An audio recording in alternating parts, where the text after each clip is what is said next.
नमस्कार जय जगन्नाथ शुभ सकाळ मु लिपुन आपण मानक पाई नेकी आसीछि आज सकाळर केतोटी गुरुत्वपूर्ण खबर सेतिपाई वीडियो को शेष पर्यंत देखिबाकू मोर अनुरोध चलंतु आज सकाळर खबर उपरे नजर पकाइबा किंतु ता पूर्वरु जदि आपण माने एजाय हम चैनल को सब्सक्राइब करनाहंती ताहाले एबे ही सब्सक्राइब करी पाखर दिबो बेल आइकन दबाई ऑल उपरे क्लिक कर दियंतु।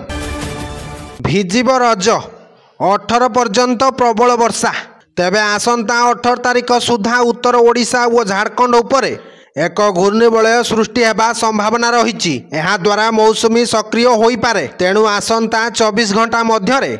कोरापुट मालकानगिरी कलाहांडी कंधमाल रायगड़ा गंजाम एवं नवरंगपुर जिला को प्रबल वर्षा वो वज्रपात सह घंटा प्रति 30 रु 40 किमी बेगरे पवन बहिबा संभावना थिबारु पाणीपाग विभाग पक्षरु येलो वार्निंग जारी होईछि। परवर्ती खबर एही दिन आसीबो पीएम किसान 20तम किस्तिर 2000 टंका तेबे सूचना अनुसार प्रधानमंत्री किसान योजनार 20तम किस्ती 20 जून 2025 रे चाषी अकाउंट को स्थानांतर करा जाई पारे जदिओ एही तारीख सरकार द्वारा एपर्यंत अनुष्ठानिक भाव में निश्चित होईना किंतु एही तारीख गणमाध्यम रिपोर्ट रे प्रकाश पाइछि। पूर्वर 19तम किस्ती फेब्रुआरी 2025 रे पठा जाइतिला एथिरु अनुमान करा जाई पारे जे